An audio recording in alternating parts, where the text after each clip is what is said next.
मगर आपकी जो इंटेलिजेंस एजेंसीज़ हैं जिनका काम है इस मुल्क की सिक्योरिटी को मजबूत करें, इस मुल्क के सरहदों की हिफाजत करें, आप उन इंटेलिजेंस एजेंसीज़ को लगा दिया है आपने या जेल में ऊपर या थानों के ऊपर या पीटीआई के वर्कर्स के ख़िलाफ़ मुकदमात करने के लिए या दहशतगर्दी के मुकदमात बनाने के लिए या चार दीवारी की पामाली करने के लिए या कभी सहाफ़ियों को उठाने के लिए या कभी आपने शायरों को उठाने के लिए अगर इस्तेमाल करेंगे तो पाकिस्तान के ये रिसोर्सेज हैं, ये मेरा और आपका पेट काट के हम उनको ये पैसे देते हैं और उन रिसोर्सेज को आपने इस तरह मिसयूज़ कर रहे हैं जिसके नतीजे में नुकसान क्या हो रहा है। नुकसान आपको ये हो रहा है कि आपका एक जो मौक़िफ़ है कि हम वाकई दहशतगर्दी रोकना चाहते हैं वो कमज़ोर हो रहा है। अडयाला जेल में इस वक्त जो अडयाला जेल की एडमिनिस्ट्रेशन को कंट्रोल कर रहा है वो ISI का कर्नल और मेजर कर रहा है। इससे ना सिर्फ सिविल एडमिनिस्ट्रेशन के अफेयर्स में ये इंटरफेरेंस है, ये वो मुदाखलत है जो मैं समझता हूँ कि पाकिस्तान की तारीख़ में कई दफ़ा ये हुई होगी, मगर जो आज हो रही है ये सबसे ज़्यादा है। इस वक्त जो उनके फंडामेंटल राइट्स, जो बुनियादी इंसानी हुकूक हैं,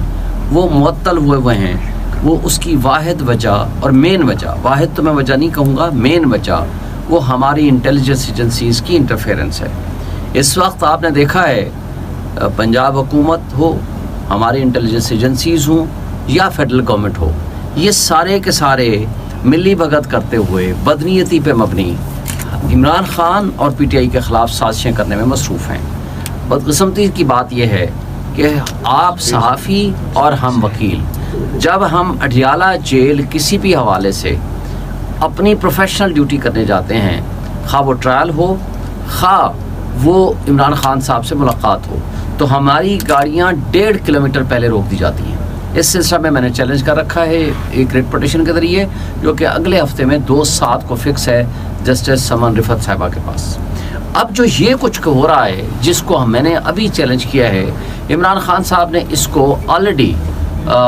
चीफ जस्टिस ऑफ पाकिस्तान की सरबराही में जो बेंच नैब की अपीलें सुन रहा था उस पे भी टेकअप किया और उनको रिक्वेस्ट की थी कि जनाब यहाँ पूरा कंट्रोल एक ISI का कर्नल साहब बैठ के कर रहा है। अब उसको उन्होंने कहा जी मैं बहुत जल्द विज़िट करूँगा और उनको पता भी नहीं चलेगा और हम चेक कराएंगे, खुद करेंगे या चेक कराएंगे, मगर आज तक कुछ भी नहीं हुआ। तो हमें मजबूरन उस पर रिट पिटीशन फाइल करनी पड़ी। आज जो सिचुएशन चल रही है उस हवाले से जो नवाज शरीफ साहब थे उनको 15-15 बंदे रोज़ की मुलाकातें करते थे और उनके आर्डर्स के ऊपर उनको लिए वहाँ से खाने आते थे। एयर कंडीशन रूम्स में रखे हुए थे जो कि 5 स्टार होटल की तकरीबन फैसिलिटीज़ थी, जो आप जा कर के अभी भी वो कमरे और वो चीज़ें मौजूद हैं, आप जाकर देख सकते हैं। मगर इमरान खान को एक ऐसे सेल में जो कि काइंड ऑफ डेथ सेल है, 8 से 10 का भी उससे भी छोटा कमरा है, उसके अंदर रखा हुआ है। आपने देखा है इन्होंने ख़ुद वो वीडियोस और तस्वीरें शाये की हैं जिसके अंदर जिस अंदाज से उनकी वो कपड़े लटके हुए हैं और जिस अंदाज से वो एक ओपन वाशरूम है, वो आप उससे अंदाज़ा लगा सकते हैं। और एक एयर कूलर दिया हुआ है, जो फैसिलिटीज़ एक आम कैदी को वहाँ हैं वो एक साबिक प्राइम मिनिस्टर वाली कोई वो फैसिलिटी नहीं दी गई। और उसके पीछे कौन शामिल है वो आपने देख लिया। देखें, इमरान खान साहब ने आज तक हमें नहीं बताया था, जब हम पूछते थे कि जी वो बड़ा कहते हैं कि जी आपको बड़ी फैसिलिटीज़ अवेलेबल हैं, वो कहते हैं मेरी ज़ात को छोड़ें, आप आगे चलें, आप प्रिंसिपल्स पे बात करें। लेकिन जब इन्होंने ये चीज़ें ख़ुद सामने ले आए और उसके ऊपर इमरान खान साहब से जब पूछा गया मीडिया ने, उन्होंने उसकी पूरी तफसीलात आपके सामने बयान कर दी। तो मैं ये समझता हूँ कि ये किसी लिहाज से आइनी और क़ानूनी हरकत नहीं है। अब मैं आपके सामने बैठा हूँ, 7वीं FIR मेरे ख़िलाफ़ दहशतगर्दी की काट दी गई है। क्यों कि मैं 50 बंदे, 100 बंदे, 200 बंदे, 500 बंदे के साथ मैं एहतजाज करता हूँ या बाहर निकलता हूँ या तकरीर करता हूँ, तो मैं सबसे बड़ा दहशतगर्द हूँ इस्लामाबाद का। अगर ये तर्ज़ अमल आपने अडॉप्ट कर किया तो इसका नुकसान क्या है? वो रिसोर्सेस, वो पर्सनल, वो डिपार्टमेंट्स जिन्होंने वाकई सही सेंस में दहशतगर्दी को रोकना है, आपने उन रिसोर्सेज को, उन पर्सनल को, उन शख्सियात को, उन इदारों को आपने पॉलिटिकल एक्टिविस्ट के ख़िलाफ़ इस्तेमाल करना शुरू कर दिया, जिसका नुकसान ये है कि आप ट्रू सेंस में दहशतगर्दी को तो रोकने में कामयाब नहीं हो सके, मगर उसका नुकसान ये हुआ कि अवाम और हमारी फ़ौज के दरमियान एक काइंड ऑफ मिसट्रस्ट हो गया। और वो मिसट्रस्ट का नुकसान क्या है? वो नुकसान ये है कि जब भी आप कोई ऐसी बात करते हैं लोग आप पे ट्रस्ट नहीं करते। और दूसरा आप देखें, ये तमाम रिटर्निंग ऑफिसर्स की शिकायत हैं और तमाम पॉलिटिकल पार्टीज़ की शिकायत हैं कि रिटर्निंग ऑफिसर्स के सर पे डंडा दे के जब आपने उनसे धांधली कराई, फॉर्म 47 जाली बनवाए, फॉर्म 45 की हुकूमत के तहत हम जो सीटें जीत रहे थे उसको आपने तब्दील कराया, तो ये इसमें हमारी इंटेलिजेंस एजेंसीज़ का हाथ है। और तमाम पॉलिटिकल पार्टीज़ ने इसका इल्ज़ाम लगाया है, बल्कि ये भी रिपोर्ट्स कुछ पॉलिटिकल पार्टीज़ ने किया है कि उन इंटेलिजेंस एजेंसीज़ के एहलकारों ने पैसे पकड़े हैं और जिसको बुनियाद बना करके उन्होंने लोगों को रिजल्ट दिए हैं।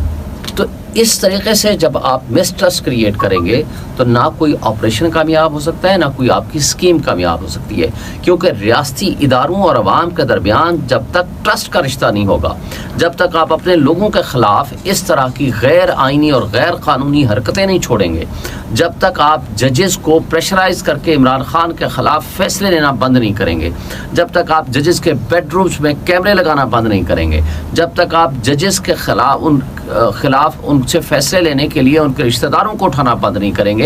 आप इस मुल्क में किसी लिहाज से दहशतगर्दी का मुकाबला नहीं कर सकते, क्योंकि कौम आपके ऊपर ट्रस्ट नहीं करती, आपके ऊपर एतमाद नहीं करती,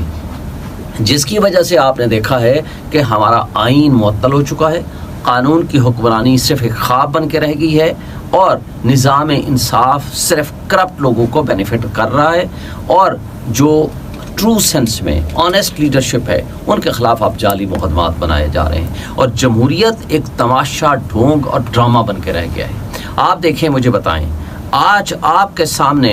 $1 बिलियन की खातिर आप पूरा मुल्क जो है आपका भीख मांगने पे मजबूर हो चुका है और गरीब आदमी का जीना महाल हो गया है। और सिर्फ एक स्कैंडल में, गंदम स्कैंडल में, वो आपकी एस्टेब्लिशमेंट के जो पसंदीदा लोग हैं, जिसमें अनवार काकड़ हो, जिसमें मोहसिन नकवी हो, जिसमें नवाज शरीफ हो, मरियम नवाज हो, ये सारे मुलव्वस हैं। आज तक गंदम स्कैंडल के ऊपर एक कोई कार्रवाई नहीं हुई, किसी इदारे ने नहीं की। पता चला कि जनाब कोई 2 मुलाजिमीन को उन्होंने जी सस्पेंड किया हुआ है। ये है आपकी बेईमानी आपके इदारों की। इस तरीके से आप मुल्क को तरक्की की तरफ नहीं लेके जा सकते। दूसरा आपके सामने स्कैंडल गुजरा है, उसको कोई मीडिया बात ही नहीं करता।